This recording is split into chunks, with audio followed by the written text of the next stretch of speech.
Hey guys, what's going on? Welcome to another episode of the Real Advice Podcast. Katie Day and Stephen Kim here today. Steve has started this new thing where he dances on camera, and it is wonderful. So I am super excited that Steve is dancing right now, but I am even more excited to welcome today's guest to the podcast. He's a broker in Oregon and a coach for Tom Ferry. One of the things he's known for, other than his fabulous dancing skills, are digital marketing and team building. And he coaches a lot of powerhouse teams and runs a powerhouse team, across the country. I still think that he is a ginger in disguise. Please join me in welcoming David Caldwell. What's going on, man? How are you? What's going on? How's it going? How was that intro, Dave? Like It's great. That? Yeah. I feel like I'm like on like Impact Theory. That's like a Tom Bilyeu level intro. So I'm really excited about it. That's Especially what we're going for. That's what we're going for. Yeah. I just have to, we speak the truth here at Real Advice, so. I wish I used to have red hair. I wish, but I've been gray since like 18, which is crazy. So. That's crazy. I think I've been balding since I was 18. So yeah, whatever, neither here nor there. David, thanks so much for sharing your time with us. We know how incredibly busy you are. For the select few people who don't know who you are, David, give us a little brief background of, how you got to start in the business, how many years you've been in the business, and what that journey's looked like for you so far. Yeah. So I got licensed in 2007. And prior to that, I was just like a lost kid. I'm like 37 years old. So I got licensed when I was 24. So when I was in like my college years, I'm a college dropout because I was like in a punk rock band. So I did like a punk rock band, like Nice. Touring, playing music for a couple of years. And then I was literally like, I just bartended and was trying to figure out what I wanted to do with my life. And I actually had a guy who would come into the bar that I worked at. It was P.F. Chang's, actually, this particular bar. And he would say, like, what do you want to do when you grow up? And I'd be like, I don't know. I have no idea. And he's like, you should really consider real estate. And I'm like, I don't know, like, tell me about it. Right. And he became my first mentor. So he really helped launch my career into real estate, which was nice. And I was like a 24-year-old kid that was like wearing suits that were too big and had no idea what to do. My parents never owned a house. Right. So it was really, it was new to me. And since 2007, I've, kind of done a lot of different things where I always knew I wanted to have my own company because I was pretty entrepreneurial. Like in high school, I would go to junkyards and buy car parts and sell them on eBay. And then when I was like, even in the band, I would like get memorabilia from like bigger bands and sell them on eBay. And I was always had like side hustles to make money.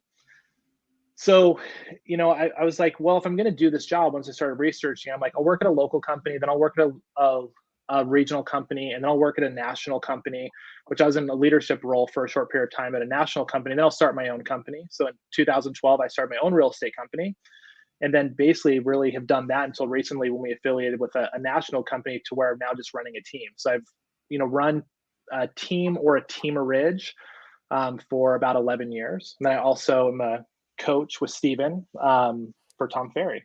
So that's kind of like my background. Wow, that's crazy. What I love is the entrepreneurial spirit, right? And I find with a lot of team leads, especially team leads who are very proficient, they have that innate entrepreneurial DNA. So selling car parts from the junkyard. And I love like you being in the band and buying other bands' memorabilia and then selling it on eBay. I think that is so epic. I think that's hilarious. I love that. And being in the band actually taught me a lot about like prospecting, because we'd prospect for shows and we would use like MySpace to find fans, where we'd add people on MySpace to get them to listen to our music and then try to like hop on shows in different places around the country. And we had to negotiate contracts. So It was like that hustle's always been there. And I do think that real estate, the industry sells us out a little bit by calling everyone an entrepreneur, because I do think a lot of real estate agents are just kind of shitty salespeople. And the best real estate brokers are entrepreneurs, right? Yeah. And they should be building teams to help these salespeople, right, good or bad, do better, because most of them can't get set up in systems. And I think it's the brokerage model of the 80s is kind of coming back in team form today. So I just want to point out that you used to bartend at P.F. Chang's. That is one of my favorite restaurants. Little known fact. Me too. I love P.F. Little known Chang's. fact. It's great because you can get a good meal late into the evening in any location. It's always good. It's always the same. Yeah. So a little sidebar here in Toronto, Ontario, Canada. We had a P.F. Chang's open for less than a year. Then it went out of business.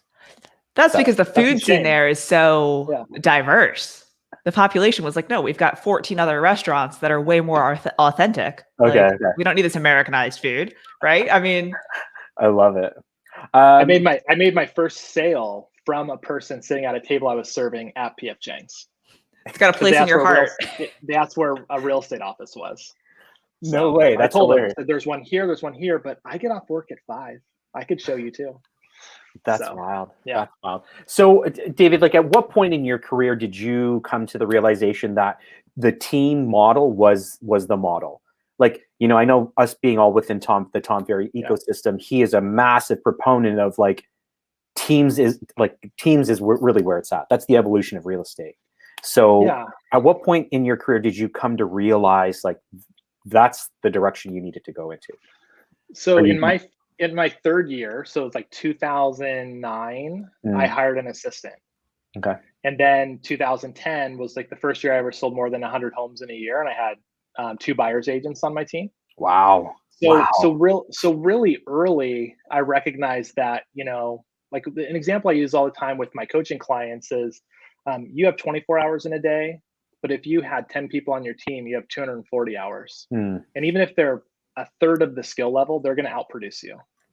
And, you know, so for me, it was really obvious quickly what I wanted in a business was to help other people be successful and help create a platform for them. But yeah, I mean, it was pretty much almost right away for me. It felt like that's what I needed to go for.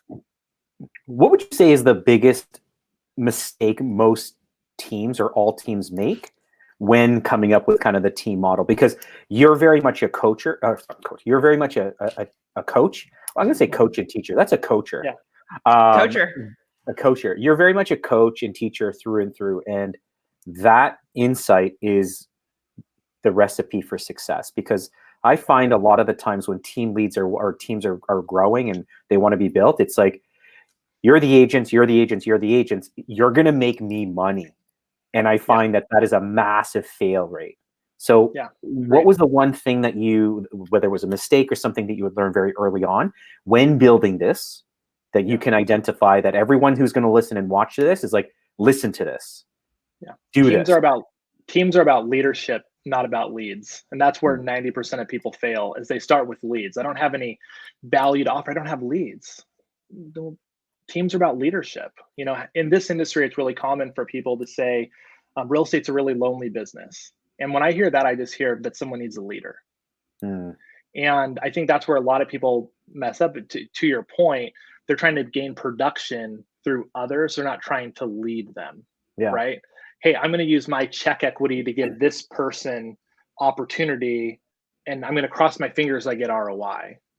But teams, they're about leadership, not about leads. People will be on your team and pay you a split without giving them any leads for just helping them build their business, right? And you know, I just brought on a new guy onto my team who has been on a team for 6 months previous.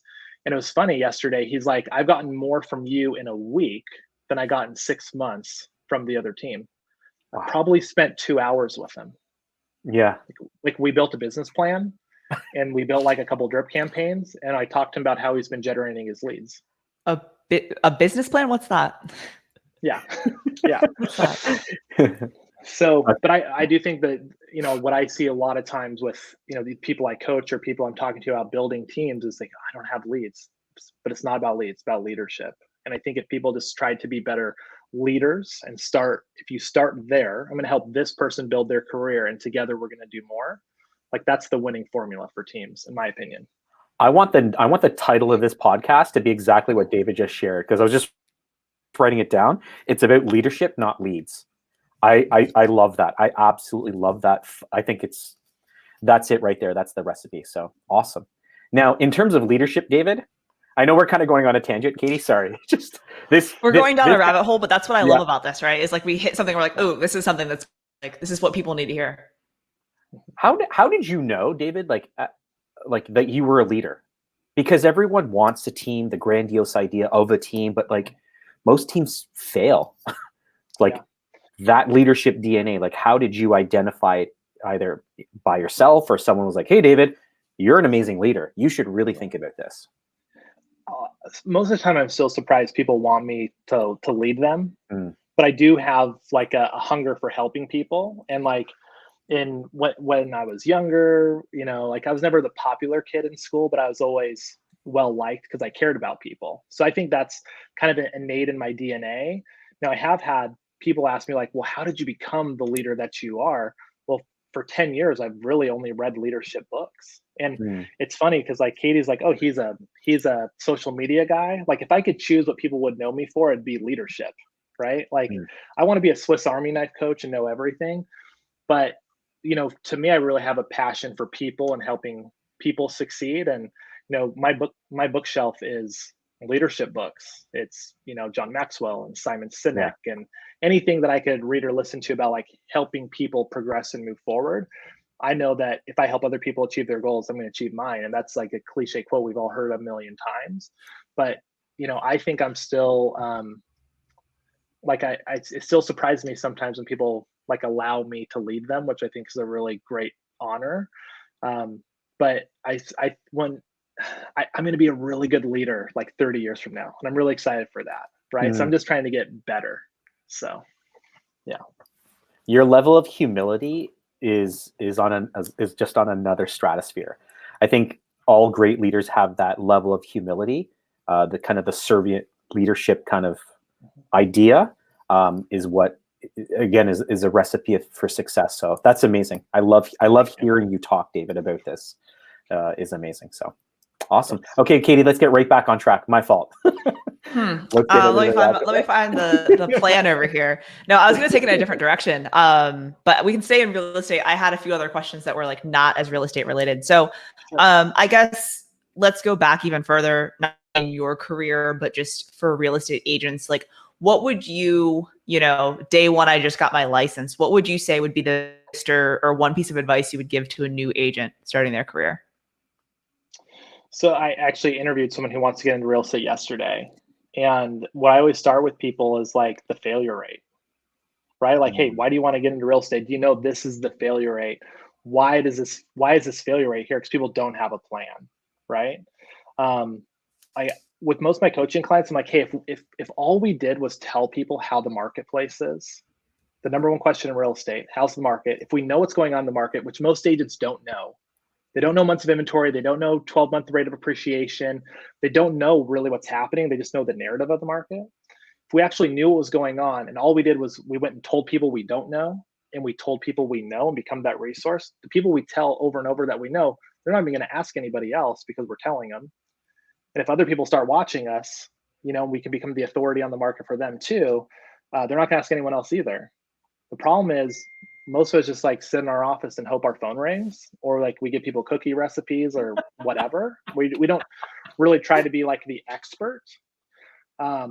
If that's all you focus on, you're gonna win, right? Like if I have a 500-person database, which most people have more than 500 people on their iPhone, I have 500-person database, and I convert that database at 5%. I'm going to do 25 deals and be in the top 3% of agents nationally.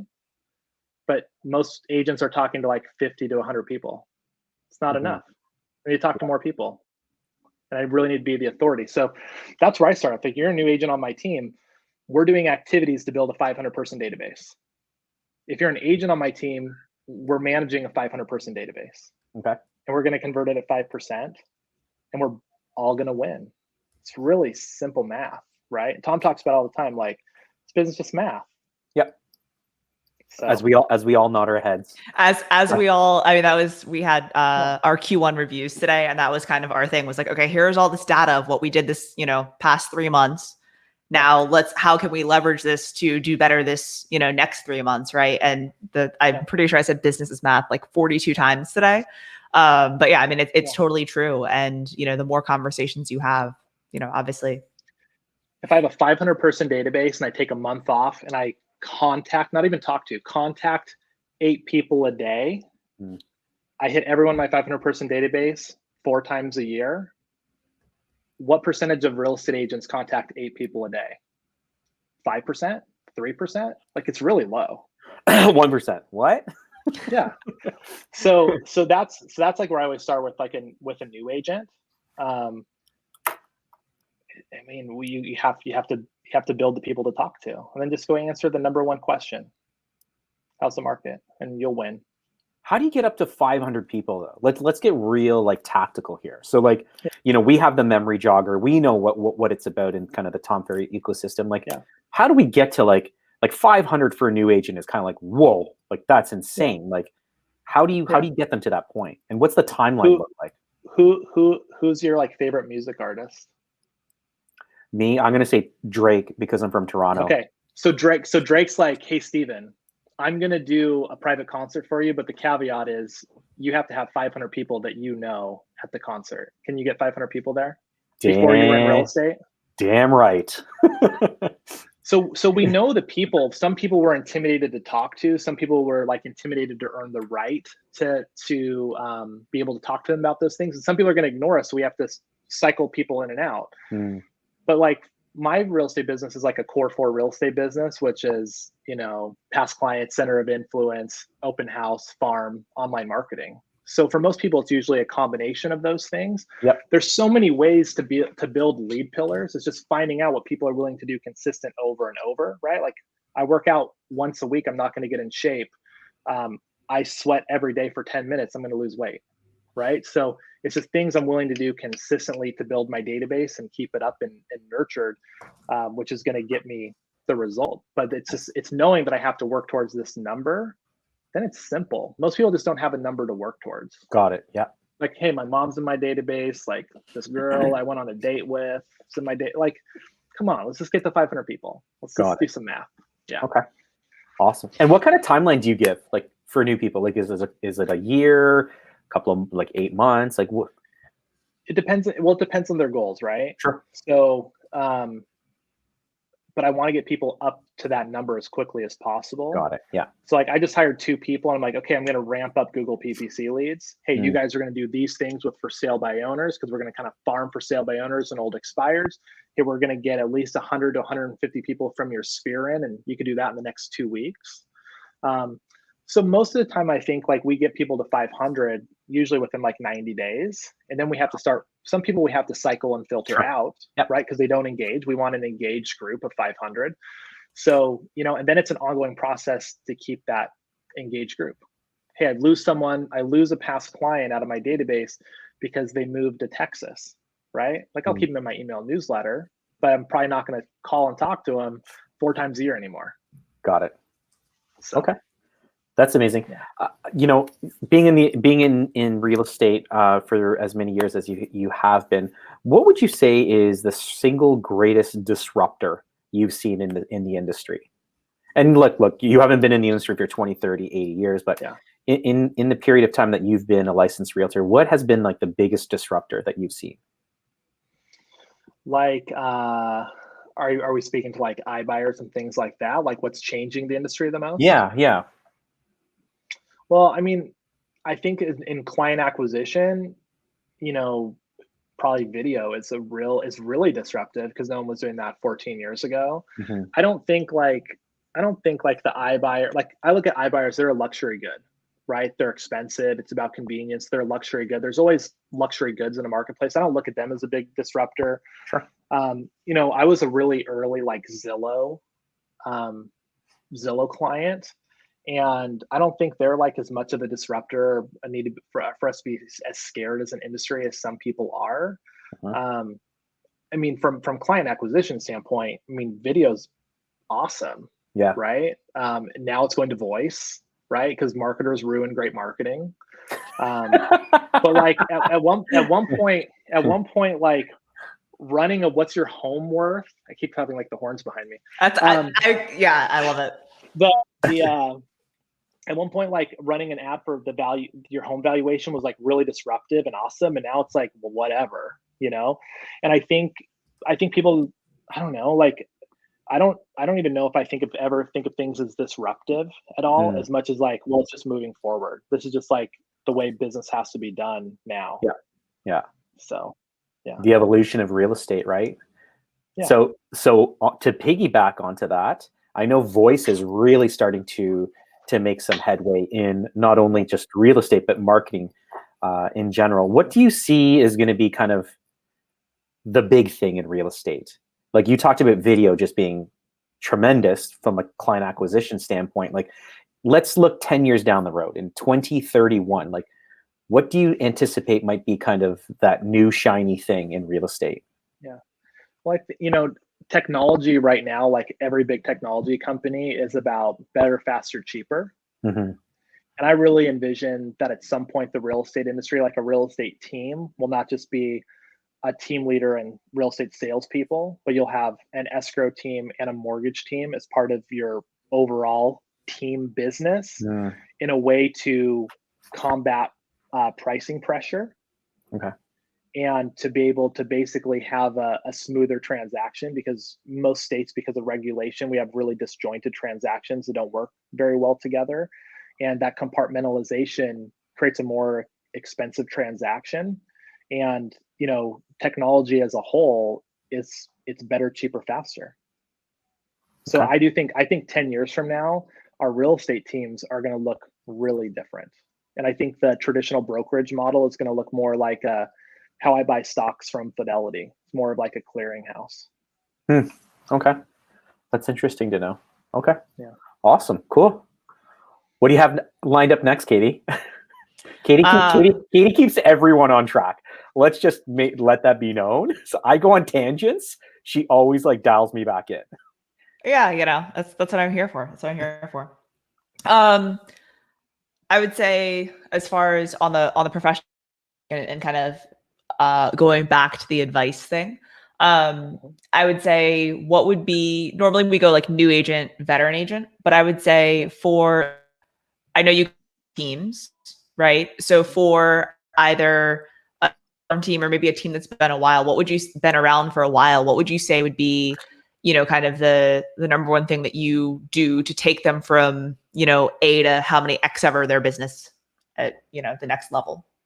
What would be some advice or things that I know obviously all teams are different, everyone has their own things, but at the end of the day, there are, lots of parallels.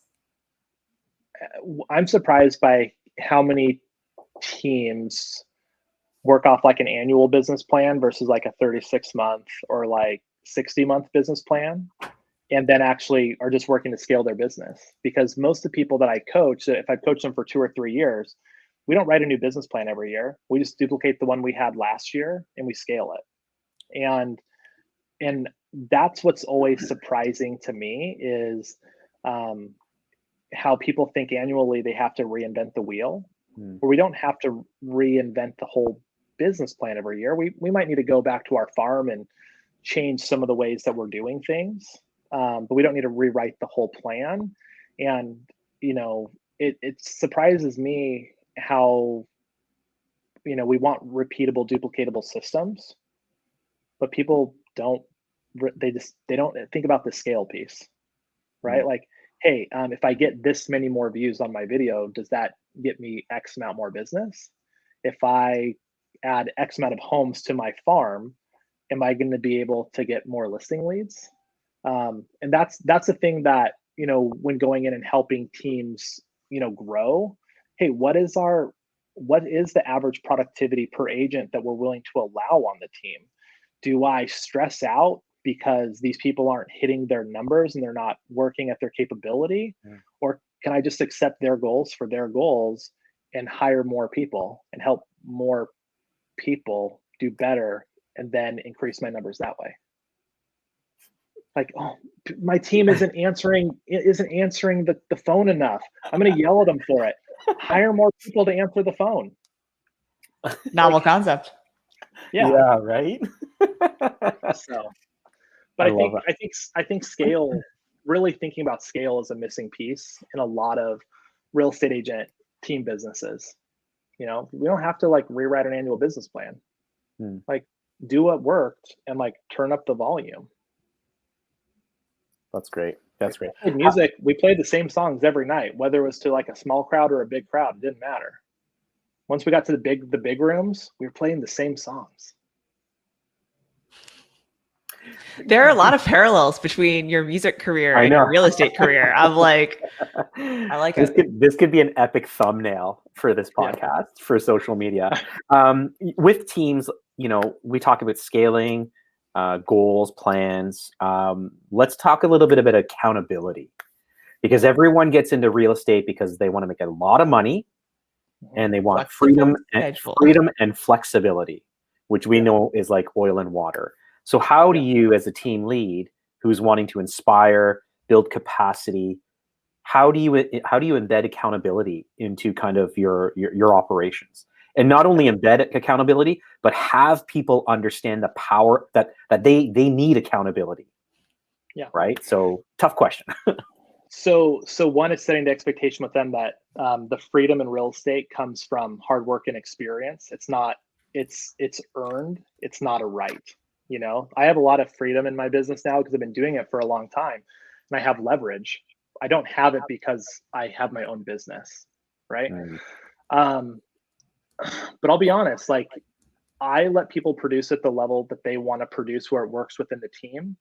And if people are better at answering the phone, then leads are turned on higher to them. They get more opportunity in that. Than someone who doesn't want to answer the phone. A big lesson I've learned from being a coach for Tom is, you know, I have good retention numbers. I think I'm a good coach, right? People want me to coach them. Tom's never called me and been like, hey, Dave, you know what you need to do? You need to coach twice as many people. He's called me a couple times and said, hey, I have this person. Would you be interested in coaching them? Right? Of course I say yes, because it's Tom. My boss. Yeah, it's Tom. But he never calls me and says, hey, you need to open up your schedule and coach more people because I can see you being more productive. For him to hit his goals, he just hires more coaches. And that's been a big lesson that I've learned in accountability and scaling a team. My KPIs are bad. I'm going to get fired, right? If I'm a bad coach and my KPIs are bad, I'm going to get fired. But he lets me produce at the level that I want to produce at. And I run my business very similarly. Hey, who wants more leads? Who doesn't? Who wants your leads turned up? Who wants them turned off? I'm totally willing to sit down with one of my people and say, hey, Q1, you made a commitment to yourself and to me that you're going to do X amount of deals and you're only here. Why? And we use Sisu to track new appointments, but I'm not micromanaging the amount of calls they're making every day. We'll audit their leads. If you're not following up with your leads, I'm just going to transfer your leads. I don't even talk to you about it. Let's transfer them. And everyone knows that's the gig because I'm the leader of the team. I'm not their dad and I'm not there to micromanage. So here's the expectation. We've agreed to this together. I'll tell you if you're not holding up your end of the bargain, right?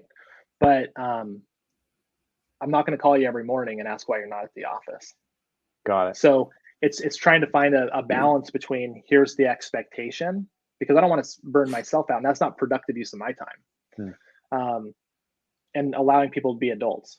But you know, with my team or people I coach, I'm like, let's have a sheet that has our expectations on it. Let's all agree to it and sign it. Have it be a contract, right? And then I can just lead, and the piece of paper can be the manager. I can bring the piece of paper out and say, hey, we agreed to do these things. Why aren't we doing it? And if I have to do that like 2 or 3 times, you just won't be on the team. By the way, I've never fired anyone on my team from that. I have a rule as a coach that if you talk to me 3 times about one of the people on your team, we're probably going to fire them. First time I take their side, second time I'm neutral, third time they're fired. Because coaching calls are really expensive. So if you're talking to me about one of your people too much on the call, let's just get them out, right? They're not working. Oh, I like that. I'm gonna use that in my coaching repertoire. Yeah, it seems like I'm at 3 times from 3 David strikes. Caldwell. 3 strikes and you're out. I love that. But you know, I've really taken that lesson from Tom, and with people I coach when, you know, they're like if we create a system of accountability, people will follow it. And if they don't, we can just ask them to leave. If team leaders stress themselves out over productivity, I think that's usually what that question is. How do you hold someone accountable to get the productivity out of them that we need? You could be on my team and sell 5 houses. I don't care. I'm not going to give you anything. Yeah. But because I don't give you anything, I'm profitable, right? Like those are really profitable deals for me. These guys don't even come into the office. Let's get 50% of the commission when they close a deal. Do anything for them. Okay. And that's the leads, not leadership piece. They're happy to pay me 50% when they can pay someone something different, because every once in a while I'll pick up the phone when they call. Got it. Okay. If David Caldwell was not a successful team lead in real estate, what would he be doing right now? I don't know. Sometimes I think like financial advisor. Maybe I'd be doing my side hustle, which is being a coach. I love coaching. Yeah. I used to always tell people, I'm like, someday I'm gonna like be the guy at Costco that just draws smiley faces on your receipt. But now I'm like, well, why would I do that when I could coach? Yeah. That's hilarious. Yeah, like I love leading people and helping people achieve their goals, right? So now that I recognize that about myself, like I can't see myself not doing that. Right. So even like my highest and best use in my real estate business is helping my team members achieve their goals, helping our clients achieve their goals, not opening doors, not executing the plan, going to the listing appointment, helping create a plan, closing the listing appointment, going back to the office, working with my agents, working with my coaching clients. Like that's my highest and best use. That's amazing. So that, but maybe a different vehicle. I don't know. Financial advising. Okay, cool. David, how many coaching clients do you have? Out of curiosity. I have 26. Wow. Okay. Yeah. And I've had as high as 40. Wow. Okay. But 26, yeah. 26 is your sweet spot? No, I'd like to have I've been wanting to have 12 for 2 years, but I can't get people to stop. I keep trying to fire people out of my coaching schedule, but I can't get them out. Okay. So I'm like, hey, do you want to go to Team Plus? Yeah, you should. Team Plus with me? No. Okay. Awesome. Yeah. That's amazing. So you know what? We like all of our podcasts, we like to end it off on a lighter note. So has this last question Katie Day will ask, it has nothing to do with real estate, but it just gives us a little bit more insight into who David Caldwell is. So answer wisely, my friends. All right. For all the marbles. All the marbles. Here we go.